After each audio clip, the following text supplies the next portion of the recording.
Great and feeling. everyone can see where you are. Yeah. So I didn't get a chance to talk about it over the past couple weeks, but I went to play Tribes Ascend a few weeks ago. I wanted to get a chance to just kind of briefly go over my impressions about that. Just catch people up. Tribes Ascend being created by the guys that did Global Agenda, sort of a shooter MMO down in Alpharetta, Georgia. Hi-Rez Studios is what they're called, and it's free to play, which is really exciting. Going to be built around microtransactions. The microtransactions are going to be focused on these things called loadouts. So loadouts, you can think of those as almost like, they're what you're carrying. They're the 2 weapons you have, the explosive you have, the pack you have. Sort of, they're classes, roughly, but they're more nuanced, I guess. So, they have great admiration for League of Legends. That's kind of the business model they're going to be doing. So I'd imagine they're going to be rotating like, hey, these 5 loadouts are free this week. Try them out. And then they're not free, the next couple of weeks, and you have to buy them if you want to hold on to them. If you want to, be a sniper or be a engineer with a specific loadout. So, some people are upset about that. I think it's fine. I think it makes sense. And they're also going to be selling customization options. Do you know how many loadouts there are going to be? From what I played, there were about like 10 or so in there right now. They're going to be adding tons, I'm sure. In the preview we're publishing in our next issue, Batman's going to be on the cover. Mr. Stapleton. Very exciting. Batman Arkham City. There's at least a dozen weapons. They're going to be adding tons and tons more. I think at the same rate that League of Legends does with Champions potentially. There's no reason not to. But in terms of the game itself, my impressions, I can't go into too much detail, but skiing works. Skiing is what you want it to be. I think it's the most accessible it's ever been in Tribes. If you don't know what skiing is in Tribes, so you have a jetpack. Everybody has a jetpack. Skiing is, this process of moving along the ground, and what you're doing is you're gliding up hilltops, and then you're sliding down them. You're skiing down them to get momentum, and then you carry that momentum over more hilltops. So it's sort of like you're chaining momentum together over multiple hills and smaller hills, and it's just the process of trying to maintain that by like proper jetpack use and whatnot. It's a way of moving fast. And, this was originally something that was a glitch in Tribes. And, they've obviously embraced it as a real game mechanic. It works.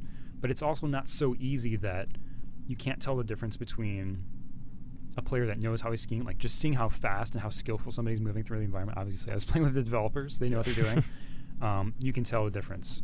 I think the difference is just, like, it's much easier to initiate a ski, which was kind of what was frustrating to me as a young player in Tribes 1 and Tribes 2. Like, I want to be like that guy, knows what he's doing, and how do I do that? The weapons are great. Pretty much every original weapon from Tribes 2 is represented and identical. Spin Fuser, still the mainstay of Tribes combat, where you're leading a target with an explosive weapon. You're just trying to get that splash damage in a general area where they're going to be in like 0.3 seconds as they're moving forward.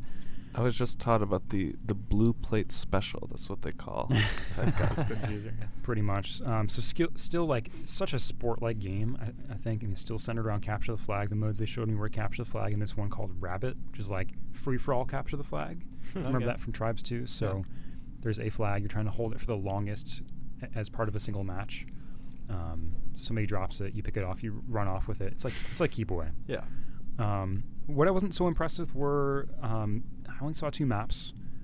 They're probably going to be launching with at least 4, and the bases in these maps. Again, I didn't see the whole roster, but the bases. I'm a big fan of bases in Tribe. I just love the process of like, yes, there's this athletic multiplayer gameplay if you want to play outside, but like maybe next round I want to sort of take a break and just hang out in my generator room, play defense. And that's just a whole different role, and that's kind of relaxing and fun and different.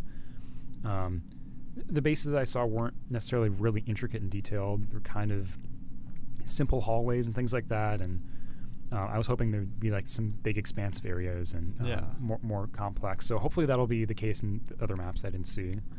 The other thing were I didn't see transport vehicles again. Like I didn't see every map. I didn't see every piece of content, but I saw a speeder bike and a tank, and those are cool, but I loved being a taxi driver. We were talking about this a bit ago with PlanetSide, like just being that role in a match and like being like, I'm not going to fight this game. I'm just going to drive people around. That's fun, and I think Tribes players still want that to be the case for that to be represented. Yeah, I actually really like the Age of Empires, the the League of Legends model, which I guess is also kind of similar to what Age of Empires is doing. So I'm hoping that they use that kind of you buy chunks of it at a time model. It makes so much more sense to me than the kind of the earlier ones, and like I think Battlefield Heroes still does this, where you basically rent weapons. Yeah. Like if I'm paying money, I want something that I'm going to keep. I don't want to have that go away after a few days, and makes me feel pressured to play a free to play game during that time that I just paid to do that. So like if I can go in to Tribes Ascend and spend $50 and get basically a full game's worth of content, then that's a win. That's great. Yeah. I mean, as long as things aren't priced too high. Exactly. Yeah, and if you're the kind of person that only likes to play like a medic and a sniper, I mean, you could get it for a lot cheaper than $50. And if you're a dedicated guy to one class, you're getting away with a steal there.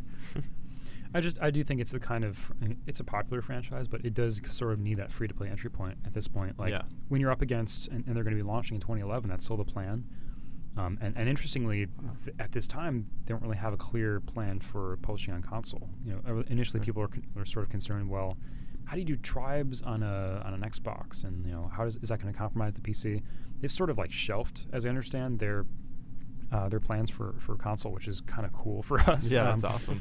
But I just want more people playing Tribes. I mean, I don't want it to be framed as some sort of it's this high skill game, and just I don't want there to be any discouragement for people from trying that, because it's so different from all these grounded multiplayer games that are very military. I mean, I just think capture the flag is a lost art. It's not something that any game. I mean, Call of Duty has it. It's not something any game is really built from the ground up to represent and honor. Because and I miss that. I mean, and there are a lot of free to play shooters right now, but how many of them have vehicles? Actually, on that topic, can I ask you guys a question? Do you like vehicles in shooters? It depends on the shooter. In a big, expansive environment. I like them in Battlefield Bad Company, sure. I like them in Arma. I mean, that's a huge world. It's got to be a big world, and got to be at least 32 players or something, I guess. I always dislike them just because if you are the person that's like lagging behind the guy in front of you, he gets the vehicle and drives off, and you're just like, so what do I do? Wait for another vehicle? Yeah, I mean, that's a matter of player behavior, and you sort of have to design to discourage that.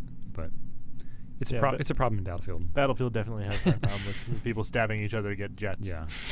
I'm going to take this helicopter and use it my personal vehicle and then throw it at the earth like a candy wrapper to get out. Delicious candy. Cool. So, I'm feeling very positive about Tribes. It looks beautiful. I mean, you guys saw the trailer. Unreal 3, but damn. I mean, the lighting, I think there's probably some inspiration from Halo there, like just how bright the environments are, but I like that. Yeah, nothing wrong with that. Nothing at all. Yeah, and bright colors in a shooter just makes it easier to see what you want to shoot. Mm-hmm. Bingo. Other than that, played some Puzzle Agent 2.